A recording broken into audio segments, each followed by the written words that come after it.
अच्छा जी, अब हमारे पास थर्ड आता है एक्सटेंट ऑफ रिएक्शन। तो कहते हैं कि if the equilibrium constant is very large, के सी की बात की जा रही है, ठीक है, very large, this indicate that the reaction is almost complete. के सी की वैल्यू बहुत लार्ज है, उसका मतलब क्या है, बहुत के सी वैल्यू बड़ी कब होगी, जब प्रोडक्ट ज़्यादा होंगे, तो मतलब हमारे पास रिएक्शन जो है वो कंप्लीट होने वाला है, क्योंकि बहुत ज़्यादा प्रोडक्ट हो जाएंगी तो मतलब रिएक्टेंट उसमें बिल्कुल ना होने के बराबर है ना। 1 - 0, 1/0, 1 डिवाइडेड बाई समथिंग जो भी कह लो, हमारे पास बहुत कम 0.1, हमारे पास आंसर वैल्यू बहुत बड़ी आ जाएगी, ठीक है। जब प्रोडक्ट ज़्यादा हो जाएंगे तो हमारे पास जो के सी की वैल्यू है वो बहुत बड़ी हो जाएगी, तो हम बोलेंगे कि जो रिएक्शन है वो ऑलमोस्ट कंप्लीट होने वाला है, ठीक है। इफ़ द वैल्यू ऑफ के सी इज़ बहुत स्मॉल, अगर किसी रिएक्शन की के सी की वैल्यू बहुत स्मॉल है, ठीक है, तो मतलब क्या है, उसमें प्रोडक्ट बनते ही नहीं है, सिर्फ रिएक्टेंट बनते हैं, तो के सी जो है तब स्मॉल होगी ना। अगर सिर्फ प्रोडक्ट 0.1 हो, रिएक्टेंट 1 हो, तो आंसर हमारे पास बहुत स्मॉल आएगा, 0.0001 आएगा वहाँ पे, ऐसी बात है ना। तो के सी की वैल्यू स्मॉल मतलब क्या, उसमें प्रोडक्ट बनते ही नहीं, सिर्फ रिएक्टेंट होते हैं, तो मतलब रिएक्शन नहीं होने वाला, बहुत स्लो रिएक्शन होगा। It does not proceed appreciably in the forward direction if the value of Kc is बहुत small, very small, this shows a very little forward reaction. इसका मतलब ये होगा कि रिएक्शन फॉरवर्ड में जाएगा ही नहीं।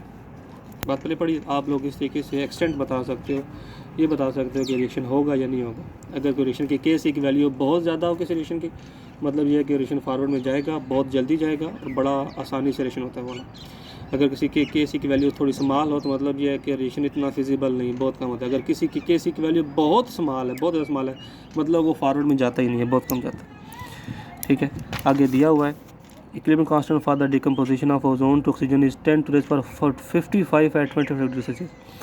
के सी की देखो वैल्यू कितनी ज़्यादा है कि 25 डिग्री सेल्सियस पर ओजोन से ऑक्सीजन में जाने का जो प्रोसेस है वो 10⁻55 डिग्री सेल्सियस, मतलब के सी की वैल्यू बहुत बड़ी है, ऐसी बात है ना। It infers that the room temperature O3 is unstable, मतलब O3 फटाफट में चली जाती है, decompose very rapidly to the O2, this reaction is almost complete. देखो ना, के सी की वैल्यू बहुत बड़ी है, तो मतलब क्या है कि ये जो रिएक्शन है ये बहुत फास्ट है, बड़ा जल्दी फॉरवर्ड में जाता है। On the other hand the value of equilibrium constant of the decomposition of HF at 2000 degree Celsius, कितना हाई है टेम्परेचर हमारे पास, इज़ 10⁻13। देखो कितना स्मॉल है इसका रेट कांस्टेंट, ऐसी बात है ना। इतना स्मॉल मतलब क्या होगा कि ये रिएक्शन होता ही नहीं है, ऑलमोस्ट नॉन। देखो 2000 पे अगर 10⁻13 है तो रूम टेम्परेचर पे होगा, कभी भी नहीं होगा। ये 2000 पे नहीं हो रहा जाके, तो ये रूम टेम्परेचर कहाँ पर होगा। It indicates high stability of this slow decomposition of HF even at 2000 degree Celsius, ठीक है। ये था सेकंड हमारे पास। हम लोग एक्सटेंड, हम लोग डायरेक्शन भी बता सकते हैं कि फॉरवर्ड में या रिवर्स में, हम लोग एक्सटेंड भी दिखा सकते हैं। Third cheese, effect of condition on the position of equilibrium, कि अगर मैं प्रेशर बढ़ा दूँ, टेम्परेचर बढ़ा दूँ, वॉल्यूम को चेंज कर दूँ, तो उनका क्या इफेक्ट होगा। कि अगर मैं कंडीशन चेंज करूँ तो क्या रिएक्शन इक्विलिब्रियम में 10 हो चुका है, फॉरवर्ड रिवर्स दोनों सेम है। मैंने बात की ना कि इक्विलिब्रियम के ऊपर फॉरवर्ड और रिवर्स दोनों सेम होते हैं, ठीक है। ये मत कहना कि दोनों की कंसंट्रेशन बराबर होती है, रेट सेम होता है फॉरवर्ड और रिवर्स का। तो अच्छा जी, इसके बाद ना अगर हम बात करें कि कौन सी कंडीशन है, अगर कंडीशन चेंज की जाए तो फॉरवर्ड बढ़ना शुरू हो जाए, इक्विलिब्रियम डिस्टर्ब हो जाए तो फॉरवर्ड चलना शुरू हो जाए, इक्विलिब्रियम डिस्टर्ब हो जाए रिवर्स चलना शुरू हो जाए, तो कौन सी कंडीशन है वो डिस्कस करते हैं। Equilibrium constant and position of equilibrium are two different entities. यानी बात equilibrium constant and position of equilibrium, कि equilibrium constant K C and position of equilibrium के किस जगह जहाँ पे इक्विलिब्रियम अटैन हुआ है, मतलब टुवर्ड प्रोडक्ट अटैन हुआ है या टुवर्ड रिएक्टेंट अटैन हुआ है। मतलब ज़्यादा प्रोडक्ट होंगे तब इक्विलिब्रियम अटैन होगा, ज़्यादा रिएक्टेंट होंगे तब जाके इक्विलिब्रियम अटैन होगा। मतलब आपने 100 किलो लिया था चूना, आपने पानी में डाला, तो उसमें से लेट सपोज 95 ग्राम नहीं 60 ग्राम डिज़ॉल्व हो गया, और जो बाकी था हमारे पास 40 ग्राम बच गया, मतलब 60 ग्राम प्रोडक्ट में चले गए, 40 ग्राम पीछे रह गए हैं, तो हम बोलेंगे कि 40 ग्राम रिएक्टेंट 60 ग्राम प्रोडक्ट है। मतलब जो इक्विलिब्रियम है टुवर्ड्स प्रोडक्ट शिफ्ट हुआ है कि 60% प्रोडक्ट बनी है, 40% रिएक्टेंट वहाँ पे मौजूद है, तो इसको बोलते हैं कि इक्विलिब्रियम की पोजीशन है वो टुवर्ड्स प्रोडक्ट है, ठीक है। थोड़ा सा एक्सप्लेन करते हैं। K C is equilibrium constant and has a constant value at particular temperature. K C की वैल्यू कांस्टेंट होती है at particular temperature, whereas the ratio of product to the reactant is equilibrium mixture is described as the position equilibrium। कहते हैं कि जो equilibrium constant है इसकी value भी कांस्टेंट होती है किसी पर्टिकुलर टेम्परेचर पे। जो रेशियो ऑफ प्रोडक्ट है reactant is equilibrium mixture is describe by position of equilibrium. जो रेशियो होगी या जो के सी की वैल्यू होगी, लेट्स सपोज वो कहते हैं कि वो डिपेंड करती है पोजीशन ऑफ इक्विलिब्रियम के ऊपर। अगर position of equilibrium toward product है तो के सी की वैल्यू ज़्यादा होगी, position of equilibrium toward reactant है तो के सी की वैल्यू हमारे पास कम होगी। अच्छा जी, describe position of equilibrium and it can be change if the external condition example temperature, pressure and concentration are altered, जो मैंने बात की थी। If the K C is large the position of equilibrium is lies toward right side, मैंने भी अभी बात की थी, टुवर्ड प्रोडक्ट होगी।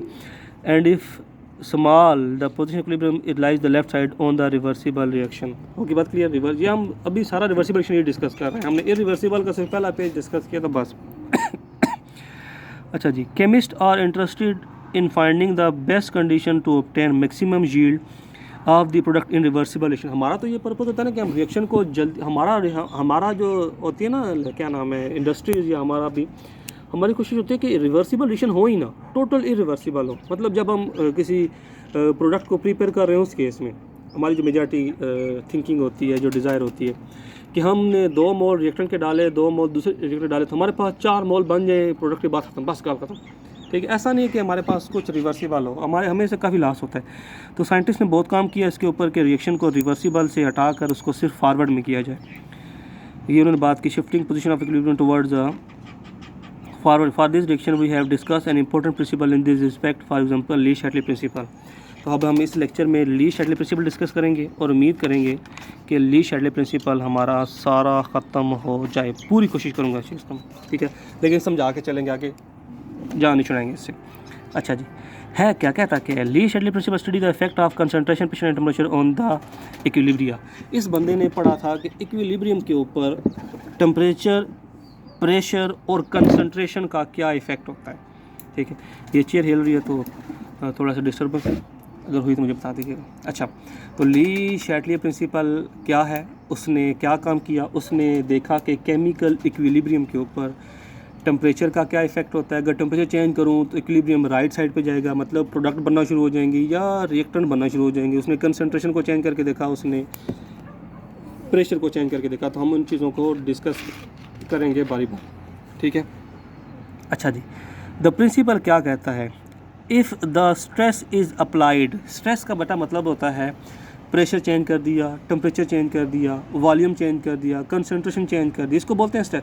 अब इक्विलिब्रियम के पे था ना सिस्टम, आराम से स्मूथ से बैठा हुआ था, आपने कंसंट्रेशन चेंज कर दी, मतलब उसके ऊपर स्ट्रेस अप्लाई हो गया। बात पहले पढ़िए, स्ट्रेस का मतलब क्या होगा, by changing the concentration. If the stress is applied to a system at equilibrium, एक सिस्टम में इक्विलिब्रियम के ऊपर बैठा हुआ है, आपने उसके ऊपर स्ट्रेस अप्लाई कर दी, मतलब क्या, टेम्परेचर चेंज कर दिया, प्रेशर चेंज कर दी, तो क्या होगा, the system acts in such a way so that to nullify as far as the effect of that stress, कि जो सिस्टम है वो पूरी कोशिश करता है कि वो उस स्ट्रेस के इफेक्ट को नलीफाई करे। मतलब अगर आपने चेंज किया टेम्परेचर तो जो रिएक्शन होगा ना, रिवर्सिबल रिएक्शन था, वो अपना इक्विलिब्रियम को डिस्टर्ब करके या तो फॉरवर्ड में चला जाएगा या रिवर्स में चला जाएगा, लेकिन उस स्ट्रेस का इफेक्ट को नलीफाई करने की पूरी कोशिश करेगा। मतलब अगर आपने ना टेम्परेचर बढ़ा दिया, एक रिएक्शन है एक्सोथर्मिक है, ठीक है, वो जब प्रोसीड होता है तो वो एनर्जी को अपने अंदर से रिलीज़ करता होता है, ठीक है, रिलीज़ करता था, हमें एनर्जी देता होता है, ठीक है, एक्सोथर्मिक रिएक्शन है। अगर आप उसका टेम्परेचर बढ़ाओगे, ठीक है, बढ़ाओगे तो वो रिएक्शन फटाफट एनर्जी को यूज़ करके रिवर्स में आ जाएगा, मेरी बात पहले पढ़िए, या फॉरवर्ड में चला जाएगा, जैसे उसको सूटेबल लगेगा। मतलब उसने उस स्ट्रेस को नलीफाई लाजमी करना है। मेरी बात पहले पढ़ रही है कि अगर आपने एक सिस्टम है ना, वो रिवर्सिबल रिएक्शन है, वो अगर फॉरवर्ड में जाएगा तो एनर्जी रिलीज़ करता है, रिवर्स में जाएगा तो एनर्जी एब्जॉर्ब करता है, ठीक है। आपने सिस्टम को हीट कर दिया, टेम्परेचर चेंज कर दिया, सिस्टम को मौत पड़ गई, आप उसके ऊपर स्ट्रेस आ गई ना, ठीक है, इक्विलिब्रियम पे था, आराम से बैठा हुआ था, वो ना फॉरवर्ड रिवर्स दोनों सेम हो रहे थे, आपने टेम्परेचर बढ़ा दिया, खुद से दे दिया, स्ट्रेस दे दी उसको, स्ट्रेस दोगे तो वो उस टेम्परेचर को ऑब्जर्व करेगा, ऑब्जर्व करके ना खुद फटाफट रिवर्स में चला जाएगा, ताकि उस स्ट्रेस का इसके ऊपर इफेक्ट ना हो, तो वो अपनी पोजीशन को चेंज कर लेगा, कभी रिवर्स में कभी फॉरवर्ड चला जाएगा। ये ली शैटले ने कहा था कि ये इक्विलिब्रियम, ये रिवर्सिबल रिएक्शन की प्रॉपर्टी होती है कि अगर वो इक्विलिब्रियम पर आ जाए और आपने उसके ऊपर स्ट्रेस अप्लाई कर दी है, कोई चेंज कर दिया टेम्परेचर, प्रेशर या वॉल्यूम या प्रेशर, तो वो स्ट्रेस को नलीफाई करने की पूरी कोशिश करता है। ये ली शैटले प्रिंसिपल है हमारे पास। The system can not completely cancel the effect of that change, वो कम्प्लीटली कैंसिल नहीं करता लेकिन उसको मिनिमाइज जरूर कर देता होता है। The Le Chatelier principle has wide range of application for certaining the position and composition of the physical and chemical equilibrium. Okay, बात क्लियर। अब ये डिस्कस करते हैं कौन कौन सी इसकी एप्लीकेशन है। पहला, effect of change in concentration. अगर आपने कंसंट्रेशन चेंज कर दी तो क्या होगा, वो डिस्कस करते हैं। In order to understand the effect of change in concentration on the reversible reaction, consider the reaction in which BiCl3 bismuth chloride react with water to give white insoluble compound BiOCl, bismuth oxychloride। ठीक हो गया जी। Compound है BiCl3, उसका एक मोल, let's हमें बात करते हैं अभी। इसके हमने कुछ मोल लिए, उनको वाटर में डिज़ोल्व किया, तो जब वाटर के साथ रिएक्शन करवाया तो वो वाटर के साथ मिलकर उन्हें वाइट कलर के BiOCl3 बनना शुरू हो गए। मतलब अगर वाइट कलर का कंपाउंड बन रहा है तो हमें नजर आएगा कि BiOCl3 बन रहा है। तो हम देखते हैं कंसंट्रेशन को चेंज करते हैं, देखते हैं क्या होता है। तो उसके लिए हम पहले लिखते हैं, क्वेश्चन लिखते हैं BiCl3 प्लस H2O दोनों को कराओ, रिएक्शन में बस क्या बनता है BiOCl प्लस 2HCl। ये वाइट कलर के इनसॉल्युबल कंपाउंड होते हैं, ठीक है। The equilibrium constant expression for the above reaction can be written as Kc is equal to BiOCl plus HCl। 2 mole है तो वो कोफिशिएंट की फॉर्म में ऊपर आ जाएंगे, एक्सपोनेंट की फॉर्म में, ठीक है। BiCl3 H2O होता है ना, प्रोडक्ट और रिएक्टर हमारे पास होते हैं। अब देखो बेटा, यहाँ से Kc की वैल्यू डायरेक्ट डिपेंड किस पे कर रही है, BiOCl और HCl पे डिपेंड कर रही है। ये बढ़ेंगे तो ये भी बढ़ेगा, ये इनवर्स रिलेशन में है, ये बढ़ेंगे तो ये कम हो जाएगा, ये कम होगा तो वो बढ़ना शुरू हो जाएगा, ऐसी बात है ना। Aqueous solution of BiCl3 is cloudy. ये क्लाउडी होता है बेटा क्योंकि इसमें वाइट कलर के बन जाते हैं, because of hidrosis and formation of BiOCl। हमने बात की ना, ये वाइट कलर के प्रेसिपिटेट्स होते हैं। If a small amount of HCl is added to this solution, हमने ये पंगा डाल दिया, हमने स्ट्रेस अप्लाई कर दी। देखो ना, ये इक्विलिब्रियम था, एक मोल इसका था, एक मोल इसका था, इसका एक मोल, इसके 2 मोल बने हुए थे इक्विलिब्रियम के ऊपर, लेकिन मैंने इसके मोल 2 से बढ़ा के 3 कर दिए। बात पहले पढ़िए, हमने इसकी कंसंट्रेशन में इजाफा कर दिया। जब ये 2 से 3 हो जाएंगे तब तो वहाँ पर इक्विलिब्रियम नहीं रहेगा, है ना। देखो ना, हमने कंसंट्रेशन चेंज कर दिया। जब ये बढ़ेंगे तो सिस्टम डिस्टर्ब हो जाएगा, हमने स्ट्रेस अप्लाई कर दी। तो इक्विलिब्रियम के ऊपर कोई भी रिवर्सिबल रिएक्शन है वो उस स्ट्रेस को नलीफाई करेगा। कैसे करेगा, इसकी अमाउंट को दोबारा कम करेगा। कैसे, दोबारा से रिवर्स रिएक्शन स्टार्ट कर देगा। बात पहले पढ़ी है, अगर प्रोडक्ट में कंसंट्रेशन को बढ़ा दिया जाए तो रिएक्शन खुद का इक्विलिब्रियम स्टैब्लिश करने के लिए वो रिएक्शन रिवर्स में जाएगा। ये जो फॉरवर्ड में जा रहा था, ये बन रहे थे तो सिस्टम क्लाउडी हो रहा था इसके बनने जैसे, लेकिन जब आपने HCl डाला तो वो सिस्टम क्लाउडी नहीं होगा बल्कि वो सिस्टम क्लियर होना शुरू हो जाएगा। क्लियर होने का मतलब क्या होगा कि ये जो होंगे BiOCl3 BiOCl, ये HCl जो आपने फालतू डाला है उसके साथ मिलकर दोबारा से BiCl3 एंड H2O प्रिपेयर करना शुरू कर देंगे, रिएक्शन रिवर्स में जाना शुरू हो जाएगा। देखो Kc चेंज हो गया, प्रोडक्ट कम होगी, रिएक्टेंट बढ़ना शुरू हो गया वहाँ पे। बात पहले पढ़िए, if it will disturb the equilibrium and force the system to move in such a way so that effect of addition HCl is minimized। मैंने भी बात कर दी, कैसे मिनिमाइज करेगा, रिवर्स में जाके।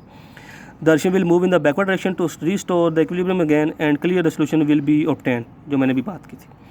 However, if water is added to the above solution, अगर आपने इक्विलिब्रियम किया, सिस्टम पड़ा हुआ, लेकिन आपने HCl नहीं ऐड किया, आपने वाटर ऐड कर दिया। मतलब स्टार्टिंग में तो जो इक्विलिब्रियम था, इक्विलिब्रियम में तो 1 मोल चाहिए हमारे पास इक्विलिब्रियम अटेन करने के लिए, लेकिन आपने यहाँ 2 मोल कर दी, ख़राब हो गया इक्विलिब्रियम। तो BiCl3 फटाफट वाटर के साथ मिलेगा और रिएक्शन को वाटर को तोड़ेगा ताकि 1 मोल बने, वो डिकम्पोज करके BiOCl बनना शुरू कर देगा। मतलब सिस्टम को और क्लाउडी करना शुरू कर देगा। मतलब क्या होगा, रिएक्शन फॉरवर्ड चला जाएगा वहाँ पे। देखो ना, हमने अपनी मर्जी से रिएक्शन को रिवर्स भी कर दिया, फॉरवर्ड भी कर दिया। कैसे, बाय चेंजिंग द कंसंट्रेशन। बात पहले पढ़ी है, आप कंसंट्रेशन में चेंज लाकर रिएक्शन को फॉरवर्ड रिवर्स में अपनी मर्जी से लेकर जा सकते हो। अच्छा, ये forward reaction and solution will again become cloudy, जो मैंने बात की थी। क्लाउडी क्यों होगा, इसके बनने की वजह से। The shifting of reaction toward forward backward reaction by disturbing the concentration is just according to Le Chatelier principle. क्या था, अगर स्ट्रेस अप्लाई करते हो तो सिस्टम खुद उसको नलीफाई करता है। हाँ, कंप्लीटली नहीं कर सकता लेकिन मिनिमाइज। अब पानी की कंसंट्रेशन को बिल्कुल तो 1 नहीं कर सकता, लेकिन 1.1 1.2 कर देगा, सिस्टम फॉरवर्ड में चला जाएगा। क्लियर। सो इन जनरल हमने देखो इससे क्या चीज़ बात ने हमने नतीजा निकाला, addition of substance among the reactant. अगर आप रिएक्टेंट के अंदर सब्सटेंस को ऐड करते हो तो रिएक्शन फॉरवर्ड में जाता है। मतलब अगर आपने किसी रिएक्शन को फॉरवर्ड में लेके जाना चाहते हो तो रिएक्टेंट 1 से ज़्यादा है तो आप रिएक्टेंट की कंसंट्रेशन बढ़ा दो तो रिएक्शन फॉरवर्ड में चला जाएगा। अगर आप रिएक्शन को रिवर्स में लाना चाहते हो तो आप प्रोडक्ट में डाल दो, प्रोडक्ट को इंक्रीज़ कर दो तो वो आपके पास रिवर्स में जाना शुरू हो जाएगा। Similarly the addition of substance among the product और द रिमूवल, हाँ ये भी बात मजे की है। अगर आप product shifted forward, similarly the addition of substance among the product और the removal of substance among the reactant. बेटा 2 चीज़ें होती हैं, अगर आप प्रोडक्ट बढ़ाते हो तो रिएक्शन रिवर्स में जाएगी, एक तरीका डी है। और दूसरी, अगर आप रिएक्टेंट कम यूज़ कर लेते हो या रिएक्टेंट में से आप BaCl3 को निकाल देते हो, आप ये हो गया किलोमीटर 10 हो गया, आपने कंसर्न अभी बढ़ाई है, कैसे कम करोगे? BaCl3 को निकाल दो, जब निकालोगे इक्विलिब्रियम स्टैब्लिश हो गया। इक्विलिब्रियम में तो 1 मोल इसका होना चाहिए, लेकिन हमने निकाल दिया, तो फिर रिएक्शन खुद ब खुद रिवर्स में जाएगा और इसको बनाना शुरू कर देगा। ठीक है, अगर आप फॉरवर्ड में लेके जाना चाहते हो, जैसे ही BiOCl बने आप इसको निकाल दो, निकालोगे सिस्टम में एक चीज़ मिस होगी, वो होगी तो होगा इक्विलिब्रियम, तो रिएक्शन फटाफट फॉरवर्ड में जाएगा और फिर से बनाना शुरू कर देगा। जैसे बनाया आप इसको निकाल लो, निकालोगे फिर फॉरवर्ड में जाएगा, निकाल लो फिर फॉरवर्ड में जाएगा। तो हम इस तरीके से रिवर्सिबल रिएक्शन के ज़रिए अपनी यील्ड को बढ़ा लेते होते हैं और रिएक्शन को फॉरवर्ड में रिवर्स में भेजते रहते हैं। ठीक है, removing one of the product can form can therefore increase the yield of a reversible reaction. The value of Kc however remain constant. The concept is extensively applied in common ion effect and follow the Lee-Shatley principle. ठीक है, कुछ पहले पढ़ा। अच्छा, इसके बाद आगे आता है हमारे पास effect of change in pressure और वॉल्यूम, के वॉल्यूम और प्रेशर चेंज करने से क्या होता है। The change in pressure of volume import only for the reversible gaseous reaction where the number of mole of reactant and product are not equal. मैंने भी बात की थी, number of mole of reactant and product अगर बराबर होते थे तो उसमें तो Kc के एक्सप्रेशन में वॉल्यूम आता ही नहीं था। अगर वॉल्यूम नहीं आएगा तो Kc की वैल्यू इफेक्ट नहीं होगी। तो ये बात हमेशा याद रखनी है कि प्रेशर या वॉल्यूम वहाँ पर Kc को इफेक्ट करेगा जहाँ पर रिएक्टेंट और प्रोडक्ट की वैल्यू बराबर नहीं होगी। देखो ये 2 1 3 है, ये 2 है, और दोनों का नंबर ऑफ मोल सेम नहीं है, तो नंबर ऑफ मोल सेम नहीं हो तो फिर वॉल्यूम इफेक्ट करता है। अगर रिएक्टेंट का वॉल्यूम ज़्यादा हो तो नंबर ऑफ मोल ज़्यादा हो तो वॉल्यूम डायरेक्ट रिलेशन में होता है Kc के, और इसका हो तो वो रिवर्स में होता है। ठीक है, उन्हें बात की थी अभी। चेंज इन प्रेशर वॉल्यूम शा Le Chatelier principle plays important role to predict the position and direction of the reaction. The example of formation of SO3 gas from the SO2 and O2 gas. देखो SO2 के 2 मोल, 1 मोल O2 का, 3 मोल इसके जब मिलते हैं तो 2 मोल बनते हैं SO3 के। ठीक है, अब ये 3 मोल हैं बेटा, बताओ 3 मोल ज़्यादा जगह घेरते हैं या 2 मोल ज़्यादा जगह घेरेंगे? गैस है ना, वॉल्यूम हमेशा गैस के लिए होगा, लिक्विड के लिए नहीं होगा। 3 मोल जगह ज़्यादा घेरते हैं या 2 मोल ज़्यादा जगह घेरते होते हैं? हम सब जानते हैं, हमने पहले चैप्टर में पढ़ा था कि 1 मोल का मतलब है 22.414 dm³ वॉल्यूम का घेरना। ऐसी बात है ना, 1 मोल अगर आइडियल गैस है तो 2 मोल का मतलब है 22 × 2, 3 मोल का मतलब है 22 × 3, मतलब 3 मोल हैं तो फिर वो ज़्यादा वॉल्यूम घेरेंगे। ऐसी बात है ना, मतलब ज़्यादा वॉल्यूम इसको सपोर्ट करेगा, कम वॉल्यूम इसको सपोर्ट करेगा। बात पहले पढ़ी। This phase the gas phase reaction proceed with the decrease in the number of मोल। देखो जब ये रिएक्शन प्रोसीड होता जाएगा तो नंबर ऑफ मोल कम होते जाएंगे, है ना। ये 3 रिएक्टेंट के थे, 2 प्रोडक्ट के थे। जैसे रिएक्शन फॉरवर्ड में जाएगा नंबर ऑफ मोल कम होते जाएंगे, नंबर ऑफ मोल कम होते जाएंगे तो वॉल्यूम भी कम होता जाएगा। ठीक है, वॉल्यूम का कम होना इसको सपोर्ट करेगा। When the reaction is approaches at equilibrium stage, equilibrium हो जाएगा, volume of equilibrium mixture is less than the volume of reactant take initially. तो जितना इनका वॉल्यूम था प्रोडक्ट का वॉल्यूम उससे कम होगा हमेशा। ऐसी बात है ना। If one decrease the volume further, अगर इसका लेट्स सपोज 22 × 3 कितना बनता है हमारे पास 66 dm³ रिएक्टेंट का था, लेकिन जो प्रोडक्ट है उसका 22 है, तो मतलब रिएक्टेंट से प्रोडक्ट में जाने के लिए वॉल्यूम कम हो रहा है। तो मतलब हम ये कहेंगे कि जब रिएक्टेंट से प्रोडक्ट, इस केस के लिए रिएक्टेंट से प्रोडक्ट बनते हैं तो वॉल्यूम कम होता है इस केस के लिए। ठीक है, अगर मैं वॉल्यूम और कम कर दूं तो और ज़्यादा बनेंगे प्रोडक्ट, क्योंकि प्रोडक्ट ही ऐसी चीज़ें हैं जो वॉल्यूम कम ऑक्यूपाई कर रही हैं। ऐसी बात है ना। ठीक है, तो वॉल्यूम को अगर डिक्रीज़ करोगे तो प्रोडक्ट का बनना शुरू हो जाएगा, वॉल्यूम को अगर इंक्रीज़ करोगे तो फिर रिएक्टेंट बनना शुरू हो जाएंगे, क्योंकि रिएक्टेंट ज़्यादा जगह ऑक्यूपाई कर रहे थे। द रिएक्शन विल, अच्छा वॉल्यूम अगर हम यहाँ पे चेंज करते हैं तो दोबारा से हम स्ट्रेस अप्लाई कर रहे हैं, will move to the forward direction to minimise the effect of the disturbance, जो हमने बात की। Establish new equilibrium position while Kc remain constant.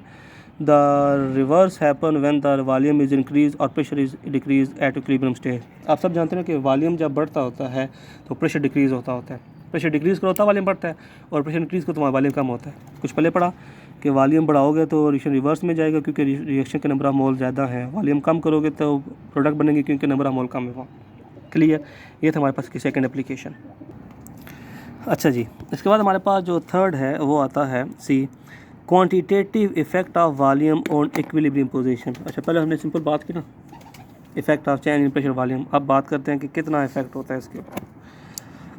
Quantitative effect of, sorry, the quantitative effect of change of volume और pressure can be inferred from the mathematical expression of Kc for SO3, आपने जो भी बनाई है। आपने के C की निकाली थी ना वैल्यू, उसकी बात कर लें।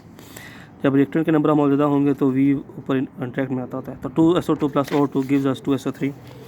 तो इसका हमारे पास जो आता है एक्सप्रेशन, वो हमारे पास क्या बनता होता है 4x² × V A - 2x² × B - x। तो ये कैसे आया एक्सप्रेशन, ये हम लोगों ने थोड़ी देर पहले सीखा था, ठीक है। आप लोगों ने ये काम भी करना है, एग्जांपल के अलावा आपने ये भी मुझे ऐड करके देनी है, ठीक है। थोड़ा सा काम आप लोग कर लो, हमारा अपना सिलेबस बैलेंस कर लेंगे करने से। V is the volume of reaction mixture at equilibrium stage. A and B are the number of moles of SO2 and O2 present initially, and Y are the number of moles of oxygen. Y कहाँ से आ गया, X है बेटा, ये X sorry SO2 and O2 present initially, and Y are the number of mole of oxygen which has reacted at equilibrium. X होंगे बेटा ये X। अच्छा A - 2x आपको पता है क्यों हुआ है, ये 2SO2 की वजह से, दो मोल यूज है ना, A - 2x, B - x होगा, और ये 2x बने होंगे यहाँ पे। अच्छा जी, Y यहाँ पे हमें लिखा हुआ है SO2, ये बात कर लेते हैं, A and B इसके मोल हो गए, यहाँ पे X आएगा, ठीक है। According to the above equation when the volume is increase, देखो वॉल्यूम आपने Kc की वैल्यू में बात की है, कभी चेंज नहीं होती।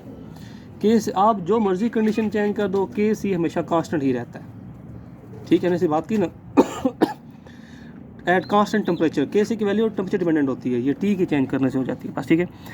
अब देखो Kc की वैल्यू कांस्टेंट रहती है। अगर आप लोगों ने इसकी बात मैंने की है, वॉल्यूम SO2 के केस में आपने वॉल्यूम बढ़ाया था तो देखो रिएक्शन रिवर्स चला गया था, ऐसी बात है। वॉल्यूम कम किया था तो रिएक्शन फॉरवर्ड चला गया था, ऐसी बात ही नहीं, यहाँ से आपने फर्जी बात की थी।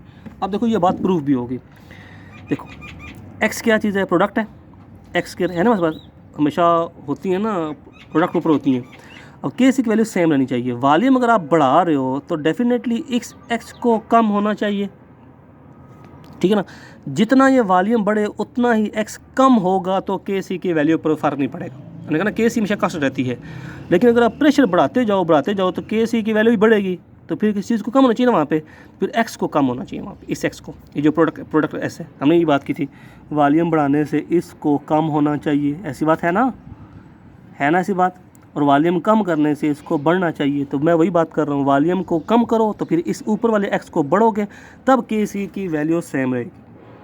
बात पहले पढ़िए, Kc होता है ना कांस्टेंट होता है, ये कांस्टेंट कब होगा, जब ये वैल्यू चेंज नहीं होगी। तो ये वैल्यू आप वॉल्यूम बढ़ा रहे हो ना, वॉल्यूम बढ़ाओगे X को, ये X कम हो जाएगा ताकि Kc कांस्टेंट रहे, ये कम करो X बढ़ना शुरू हो जाएगा, क्लियर। अच्छा जी, the decrease of X means the reaction is push toward the backward reaction, मैंने बात की। From the amount of increase in the volume we can calculate the amount of X which has to be decrease to keep Kc constant. आप लोगों को ये तो पता होगा आपने वॉल्यूम कितना डिक्रीज़ किया है, तो उसके लिहाज से आप लोग X भी निकाल सकते हो कि X को कितना डिक्रीज़ होना चाहिए, क्योंकि Kc की वैल्यू कांस्टेंट है। हमें तो ये मालूम करना होगा ना कि X कितना कम हुआ, तो अगर आप वॉल्यूम जितना बढ़ाओगे ना तो आप X यहाँ से फाइंड कर सकते हो कितना X में फ़र्क आया, क्लियर। अच्छा जी, आगे बात करते हैं। Sorry. Similarly, increase the pressure on the above reaction equilibrium will decrease the volume, and hence the value of Kc will increase. In order to keep the value of Kc constant, the reaction will move in the forward direction. अगर आप volume को decrease कर रहे हो तो X को बढ़ना चाहिए, जो मैंने भी बात की थी। In this way, we can explain the effect of change of pressure on the equilibrium position for the discussion for the dissociation of PCl5 and N2O4 reaction. These reactions are homogeneous gaseous phase reaction. यहाँ पर भी देख लो, PCl5 PCl3 Cl2, 2 मोल product के 1 मोल reactant का, तो यहाँ पर V नीचे आएगा, तो V अगर बढ़ेगा तो X को कम होना चाहिए, है ना। X हमारे पास प्रोडक्ट है, Kc की वैल्यू से आपको पहले पढ़ रही है, यहाँ पे V सॉरी X को बढ़ना चाहिए, मैं क्या उल्टा कह रहा हूँ। यहाँ दे V और X, अगर V बढ़ेगा तो Kc की वैल्यू कम होना शुरू हो जाएगी, फिर हमें X को भी साथ बढ़ाना पड़ेगा, ऐसी बात है ना। यहाँ देखो 2 मोल प्रोडक्ट के 1 मोल लिखना, ये जगह गिरेंगे ज़्यादा, मतलब इनको चाहिए ज़्यादा वॉल्यूम, तो वॉल्यूम ज़्यादा करोगे तो इनको सपोर्ट होगी, रिएक्शन फॉरवर्ड में जाएगा, ठीक है। फॉरवर्ड जाएगा तो X की वैल्यू बढ़ेगी, ऐसी बात है ना। वॉल्यूम के बढ़ने से X भी बढ़ेगा, तो वैल्यू Kc की रहेगी कांस्टेंट, क्योंकि अगर वॉल्यू और X दोनों इन्वर्स रिलेशन में, ठीक है, इन्वर्स में हैं दोनों, एक के कम होने से वहाँ पर बढ़ेगा, क्लियर हुई बात। Kc को अगर आपने कांस्टेंट करना है तो एक के बढ़ाने से दूसरे को बढ़ना चाहिए, प्रोडक्ट है ना, वहाँ पे प्रोडक्ट बढ़ेंगे, X बढ़ेगा तो वॉल्यूम भी बढ़ेगा, तब जाके Kc की वैल्यू वहाँ पे सेम रहेगी। यहाँ पर भी देखो सेम है, प्रोडक्ट ज़्यादा रिएक्टेंट कम, तो V इन्वर्स में है वहाँ पे, V के बढ़ने से इसको बढ़ना चाहिए वहाँ पे। क्लियर हुई बात? अच्छा जी, both these reactions have the factor of volume present in the denominator. जो मैंने बात की थी, प्रोडक्ट ज़्यादा हो तो V नीचे होता है। The reason is the number of mole of product greater than those of reactant, so increase of pressure will decrease X to keep the value of Kc constant and then the reaction will push toward the backward direction में भी बात की थी। The equilibrium position is disturbed but not the Kc value। equilibrium position तो disturb हो जाती है लेकिन Kc की वैल्यू वहाँ पे चेंज नहीं होती। Remember that those gases in which the number of mole of reactant and product are same। हाँ, ये बात आपने पहले बांधी, 2 नंबर का शॉर्ट है कि जिनमें नंबर ऑफ मोल रिएक्टेंट के प्रोडक्ट सेम होते हैं वहाँ पे वॉल्यूम पे फ़र्क ही नहीं पड़ता, क्योंकि रिएक्टेंट में तो 2 मोल है, प्रोडक्ट में 2 मोल है, तो वॉल्यूम बढ़ाओ तो भी फॉरवर्ड रिवर्स सेम है, कम को तो भी सेम, क्योंकि दोनों सेम जगह ऑक्यूपाई करते होते हैं। Since the for reaction in which the participant are is the liquid solid same is liquid solid में भी हमारे पास वॉल्यूम होता ही नहीं है। क्लियर हुई बात? अच्छा जी, थर्ड वन, सॉरी F1 है, D1, fourth one, effect of change in temperature के टेम्परेचर के चेंज करने से क्या इफेक्ट होता है? Most of the reversible chemical reaction are disturb by change in temperature. Reversible reaction कहते हैं टेम्परेचर चेंज होने से भी चेंज इफेक्ट होते हैं। If we consider heat as a component of equilibrium system, हमें फिर साथ में ना इक्विलिब्रियम हीट को भी रिएक्टेंट या प्रोडक्ट में लिखना पड़ेगा। एंडोथर्मिक के लिए हम हीट को रिएक्टेंट में लिख देते हैं और एक्सोथर्मिक के लिए हम लोग हीट को प्रोडक्ट में लिख देते होते हैं, क्योंकि एंडो में हीट यूज़ होती है तो फिर हम उसको एज अ रिएक्टेंट ले लेते हैं, और एक्सो में हीट हमें मिलती होती है तो हम उसको एज अ प्रोडक्ट साथ लिख देंगे। Rise in temperature add heat in the system and drop temperature remove the heat from system. ये बात करते हैं according to the principle therefore temperature increase the favour of the endothermic, जो मैं बात की थी स्टार्ट में जब हम स्टार्ट किया था। Temperature increase favour endothermic reaction and temperature decrease favour exothermic reaction. ये बात याद रखनी है कि जो एंडोथर्मिक रिएक्शन होंगे वो टेम्परेचर इंक्रीज़ करने से फॉरवर्ड में जाएंगे, और जो एक्सोथर्मिक होंगे वो टेम्परेचर इंक्रीज़ करने से रिवर्स में जाएंगे और डिक्रीज़ करने से फॉरवर्ड में जाएंगे। वो सुनते हैं, अभी डिस्कस करते हैं। अच्छा, लेट्स सपोज बेटा हमारे पास एक रिएक्शन है, CO plus H2O gives a CO2 plus H2, साथ में इतनी अमाउंट ऑफ एनर्जी हमें देते हैं। बात समझनी है आप लोगों ने। अगर माइनस एनर्जी हमें मिल रही है, मतलब ये एक्सोथर्मिक रिएक्शन है, तो मैं लिख देता हूँ उसको CO plus H2O gives a CO2 plus H2 plus इतनी अमाउंट ऑफ एनर्जी। मैं यहाँ पे लिख देता हूँ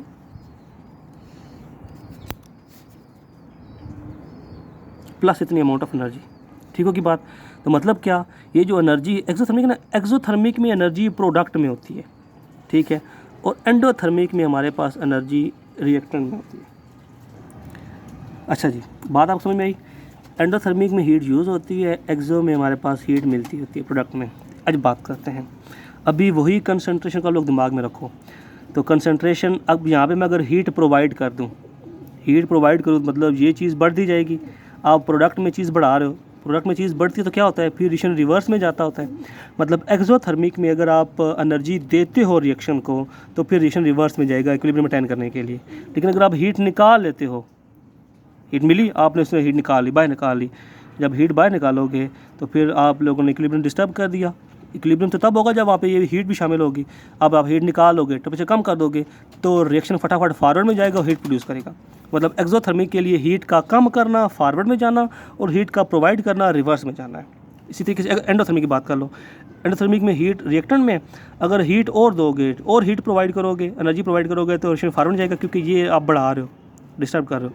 अगर आप हीट रिमूव करोगे, ठंडा करोगे, तो रिएक्शन रिवर्स में आना शुरू हो जाएगा। ठीक है, फॉर एंडोथर्मिक टेम्परेचर बढ़ाने से रिएक्शन फॉरवर्ड में जाएगा और कम करने से रिवर्स में जाएगा। बस इतना ही कंसेप्ट है इसमें। ठीक है, एट इक्विलिब्रियम स्टेज, ये equilibrium constant change by change ये मैं बात की थी।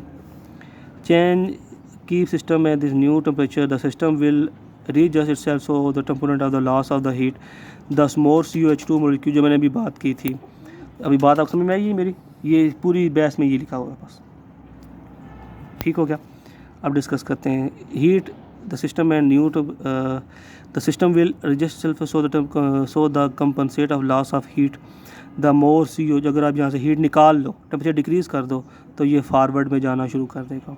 Because reaction is thermic in the forward direction, it means decreasing the temperature we shift the initial equilibrium position to the right until the equilibrium position established। बात समझ में आई? On the contrary, heating the reaction at equilibrium, we shift the reaction into the backward direction because the backward reaction is endothermic। बात समझ में आई? Backward endothermic heat मिल रही है उसको। Interesting feature of Leach principle is the effect of temperature on the solubility. Considering the salts such as potassium already dissolve in water and absorb heat. Water में ज़्यादा heat absorb करता है, तो यह forward में हीट एंडोथर्मिक है. जब आप हीट नहीं दोगे, हीट कम करोगे, तो फिर ये वापस में जाएगा वहाँ. ठीक है. Let us have saturated solution of K in the water at given temperature. It has attain equilibrium at this temperature. A rise in temperature at equilibrium favour the more dissolution of salt. अब बात समझिए आप लोगों को कि कुछ ऐसे salt होते हैं जिनको अगर हीट किया जाए ना, हीट किया जाए तो वो टेम्परेचर वो अनडिज़ॉल्व होना शुरू हो जाते होते हैं. ठीक है. इसी वजह से a rise in temperature equilibrium favor the more dissolution of salt. Equilibrium is shifted toward the forward direction. On the other hand, cooling will favor the crystallization. अगर आप हीट रिमूव कर दो तो फिर इक्विलिब्रियम पे तो हीट होनी चाहिए. ठीक है. रिमूव करोगे तो रिवर्स में शुरू हो जाएगा, क्रिस्टल बनना शुरू हो जाएंगे सॉलिड के. हीट द सॉल्युबिलिटी ऑफ की water unit increase with increase in temperature. ठीक है. For some salt the heat of solution is close to zero. ठीक है. Heat neither evolve. जैसे NaCl की बात की जाए, बेटा NaCl को ठंडा यख ठंडा पानी हो उसमें भी NaCl डिज़ॉल्व हो जाता है, और गर्म पानी है तो उसमें भी NaCl डिज़ॉल्व हो जाता है. NaCl को हीट चेंज करने से फ़र्क पड़ता ही नहीं. ठीक है. इधर the solubility of this salt water is not affected by the change in temperature. Formation of aqueous solution of NaCl is example of such salt. NaCl गर्म पानी में जितना डिज़ॉल्व होता है उतना ठंडा पानी डिज़ॉल्व होता है, इससे कोई फ़र्क नहीं पड़ता. दो substances whose heat of solution is negative exothermic decrease the solubility of increased temperature as lithium chloride and lithium carbonate. आप देखोगा कभी कभार आप पानी गर्म करते हो तो नमकियात जो होते हैं वो बाहर आना शुरू हो जाते हैं. वो साल्ट होते हैं जिनकी सॉल्युबिलिटी इफेक्ट होती है बाय हीटिंग द टेम्परेचर.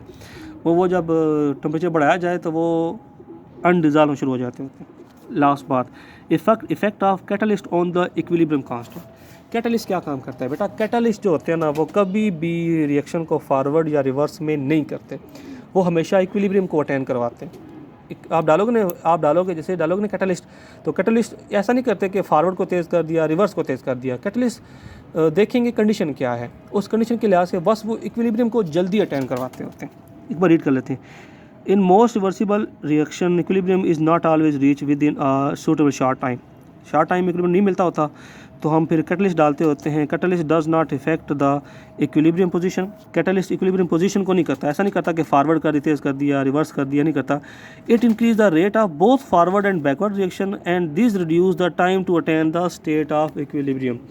जो कैटलिस्ट होते हैं वो इक्विलिब्रियम स्टेज को जल्दी अटेन करवाते हैं एज़ कम्पेयर टू के वो अकेले खुद अटेन करें. ऐसा नहीं कि फॉरवर्ड तेज़ किया, वो दोनों को तेज़ करते होते हैं. Actually catalyst lower the energy of activation for both forward and reverse reaction by giving new pathway of the reaction.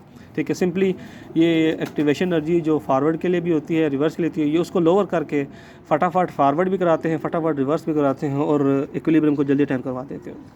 ठीक है. ये था हमारे पास बेटा आज का लेक्चर. 3 लेक्चर हैं, तीनों को गौर से सुनो, प्रॉब्लम उनमें से डिस्कस कर लो. ठीक है. अल्लाह हाफिज़.